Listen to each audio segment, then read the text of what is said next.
Advocates का जो lockdown के period में 3 महीने से काम बंद है और जो अर्जेंट मैटर है, अर्जेंट नेचर के, सिर्फ वही मैटर्स एडवोकेट्स के कोर्ट में चालू है। लेकिन जो रेगुलर मैटर है, जो हमेशा चलते हैं, वो मैटर्स बिल्कुल भी बंद है और कोर्ट का टाइमिंग सिर्फ 2 बजे तक का टाइमिंग है। ऐसी सिचुएशन में जजेस के, सरकारी एडवोकेट्स के और अदर स्टाफ का सबका पेमेंट चालू है। लेकिन जो प्राइवेट प्रोफेशनल एडवोकेट्स हैं, उनका एक तो काम भी बंद है। अगर वो काम करना भी चाहे रेगुलर काम, तो हो नहीं पा रहा है कोर्ट में, और कोर्ट का काम भी बिल्कुल बंद है। तो ऐसी सिचुएशन में पिछले 4 महीने से एडवोकेट्स सफ़र कर रहे हैं। उनके पास कोई बिजनेस कर नहीं सकते, बिकॉज जो bar council of Maharashtra end Goa है, इनके तरफ से हमें रिस्ट्रिक्शंस है कि आप दूसरा कोई बिज़नेस कर नहीं सकते। अगर हम चाहे कोई बिज़नेस करना, उसके लिए लोन लेना, तो हमें लोन भी मिल नहीं सकता। अगर हम लेते हैं तो बार काउंसिल से हमारा जो लाइसेंस है वो भी रद्द हो जाने की डर है। तो इस वजह से जो एडवोकेट्स है, इनको सरकार की तरफ से एक पैसे की भी मदद नहीं मिली। मैंने ऐसा नहीं है कि आज निवेदन दी हूँ, पिछले 2-3 महीने से मैं कंटिन्यू इसका फॉलोअप ले रही हूँ, निवेदन दे रही हूँ सरकार को। लेकिन आज तक मुझे ताज्जुब इस बात का लग रहा है कि सरकार ने इसकी एक बार भी दखल नहीं लिया कि एडवोकेट्स को कंपनसेशन के तौर पे कुछ देना चाहिए। मैंने एक निवेदन ऐसा भी दिया था कि इंश्योरेंस पॉलिसी है, क्योंकि हम भी एक part end parcel of judiciary है, तो हम वहाँ पे काम करते टाइम में हमारे भी जान को धोखा है। तो ऐसे सिचुएशन में हमें भी इंश्योरेंस पॉलिसी मिलना चाहिए सरकार की तरफ से, क्योंकि जो EMI इतना बड़ा है वो कैसे हम भर सकते हैं कोई। तो इस वजह से एटलीस्ट सरकार की तरफ से कुछ मदद और इंश्योरेंस पॉलिसी में मिल जाती तो ठीक हो जाता, और जो रिस्ट्रिक्शन एडवोकेट्स पे वो भी फ्री हो जाते तो बहुत ठीक हो जाता। लेकिन ताज्जुब इस बात की लग रही है कि एक बार भी सरकार ने इस चीज़ की कोई दखल नहीं ली है। इसलिए मैं लास्ट अल्टीमेटम देने के लिए, लास्ट निवेदन आज सरकार को देने के लिए यहाँ पे कलेक्टर ऑफिस आई हूँ सभी एडवोकेट्स के साथ, कि अगर आने वाले 15 दिनों में सरकार ने हमारी समस्या पर कोई समाधान नहीं किया, तो मैं और हम सब एडवोकेट्स यहाँ पे पूरे महाराष्ट्र से सभी एडवोकेट्स हम धरने आंदोलन पे बैठ जाएंगे जब तक कि हमारी मांगे पूरी नहीं होंगी। और सेकंड थिंग, हम दूसरा निवेदन भी, क्योंकि बिफोर इंडिपेंडेंस से एडवोकेट एक सोशल पार्ट्स भी रहा है, स्वातंत्र्य के लड़ाई में भी बहुत बड़ा अहम रोल रहा है एडवोकेट्स का। इसलिए हम सिर्फ हमारे बारे में नहीं सोच रहे, हमने यहाँ पे लोगों के लिए भी निवेदन दिया है कि जो बिजली का भुगतान लोग कर नहीं पा रहे, जो कि शासन ने फ्री देना चाहिए था गवर्नमेंट ने, वो आज हमसे सब में ज़्यादा बिजली हमसे और लोगों से ले रहे हैं। तो ये बिजली के बिल को भी माफ़ किया जाए। और जो जन आरोग्य योजना है महात्मा फुले की, जो GR पे गवर्नमेंट ने दिया है कि प्राइवेट हॉस्पिटल्स में भी ये लागू हो जाएंगी और सभी क्लास के लोगों को लागू हो जाएंगी। लेकिन प्रैक्टिकल में तो आप सब लोग जानते हैं कि इसका क्या सिचुएशन है।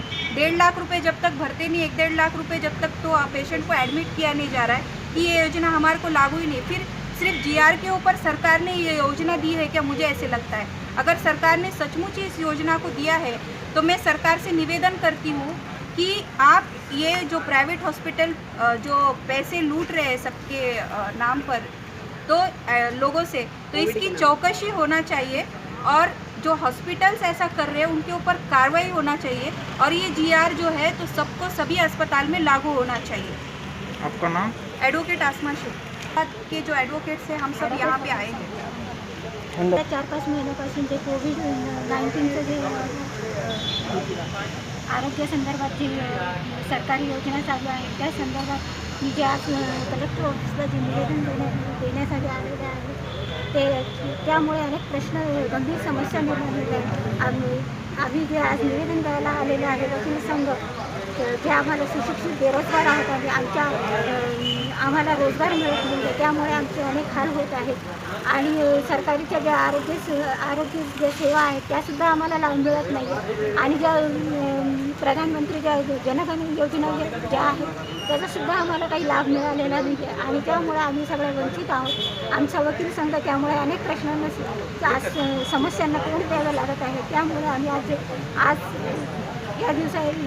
या दिवशी कलेक्टर ऑफिसला आम्ही हे सर्वजण वकील संघ मिळून निवेदन देण्यासाठी। तुमचं नाव पद सांगा? Advocate Rama Gaikwad, advocate Nanda Gaikwad. औरंगाबादमध्ये जे काही आता चाललेलं आहे कोविड-19 या आजाराची जी दहशत निर्माण झालेली आहे आणि ज्याच्यामध्ये जे मयत झाले कोविड-19 दाखवून ज्या हॉस्पिटलने दाखल म्हणजे डेथ सर्टिफिकेट दिलेले, त्या हॉस्पिटलची खरोखर चौकशी व्हायला पाहिजे। आणि जे कुटुंबातली व्यक्ती वारली आहे त्यांना 10 लाख रुपये नुकसान भरपाई शासनाने द्यावी. दुसरी गोष्ट अशी की जे कंपल्सरी तपासण्या करत आहेत, ज्याच्यामध्ये कोविड पॉझिटिव्ह दाखवतात, त्यांना कुठेतरी क्वारंटाईन करतात, त्या कुटुंबात जर पॉझिटिव्ह दाखवलं त्या कुटुंबाच्या व्यक्तीला पर हेड 5 लाख रुपये शासनाने द्यावेत. कारण या दहशतीमुळं अनेक लोक भीतीने मरत आहेत आणि आर्थिक बाजू इतकी कमकुवत झाली की सगळ्याचे रोजगार बंद झालेले आहेत. आम्ही वकील आहे नात्याने आम्ही समाजाचे खूप मोठे प्रतिनिधित्व करतो, तर आम्हाला या गोष्टी खूप जवळून जाणवतात. पक्षकार अत्यंत गरीब असतात, गरीब परिस्थितीतले. अशा परिस्थितीमध्ये शासनाने जे शेतकऱ्यांना 2 लाखाचा जर विमा देऊ शकतात, तर आम्ही उच्च शिक्षित लोकांना 10 लाखाचा तरी विमा उतरवावा शासनाने, ही आमची नम्र विनंती आहे. आणि इतर ज्या बाबी आहेत आमच्या लाईट बिलाच्या, त्या कमीत कमी कराव्यात किंवा आम्हाला निशुल्क वीज द्यावी सर्व लोकांना, अशी आमची विनंती आहे. ॲडव्होकेट नंदा गायकवाड. मी ॲडव्होकेट रुपाली चाटे. मी ॲडव्होकेट आहे डिस्ट्रिक्ट कोर्ट आणि हायकोर्टाची. हायकोर्टात आणि डिस्ट्रिक्ट कोर्टात दोन्हीकडे माझी प्रॅक्टिस चालू आहे. तर माझं वकील संघातर्फे असं म्हणणं आहे की आम्ही एक ॲडव्होकेट जरी असलो तरी सोशल म्हणजे समाजाचा जास्त आमचा संपर्क आहे. समाजामध्ये ज्या गोष्टी घडतात त्या गोष्टी आम्हाला जितक्या जवळून माहिती होतात त्या गोष्टी आम्ही इथं या अर्जाद्वारे सांगितलेल्या आहेत शासनाला.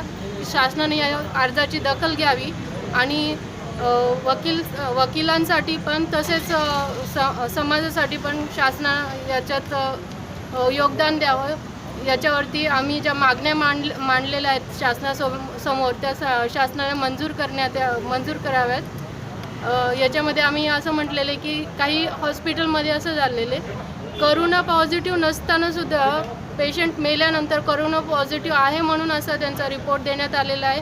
त्या दवाखान्यावरती कारवाई व्हायला पाहिजे, त्या हॉस्पिटल्सवरती कारवाई व्हायला पाहिजे, ज्याच्यामुळं समाजामध्ये भीती अशी निर्माण झाली की करोनाचे यांच्या घरी करोनाचे पेशंट होते, त्याच्यामुळं त्या घराशी लोक संपर्क तोडून राहत आहेत, लोकांशी कॉन्टॅक्टमध्ये येत नाही. समाज असा तोडून जर वागत असत त्यांचे जे हाल होत आहेत ते शासनाने दखल घेतली पाहिजे. विशेष म्हणजे आम्ही वकील असून आम्ही आमचे जे रोजचे काम करत आहोत त्याच्यामध्ये आम्हाला बरेच हाल सोसावे लागतात. आमचे लाईट बिल आहेत, आम्ही घेतलेले लोन्स आहेत, या सगळ्या गोष्टी काही थांबू शकणाऱ्या नाही आहेत. आमच्याकडे आता सध्या काही केसेस वगैरे नसल्यामुळं किंवा आमच्याकडेच्या केसेस पेंडिंग पडत आहेत की कोर्ट बंद करण्यात आलेलं आहे करोनामुळं किंवा आमच्याकडे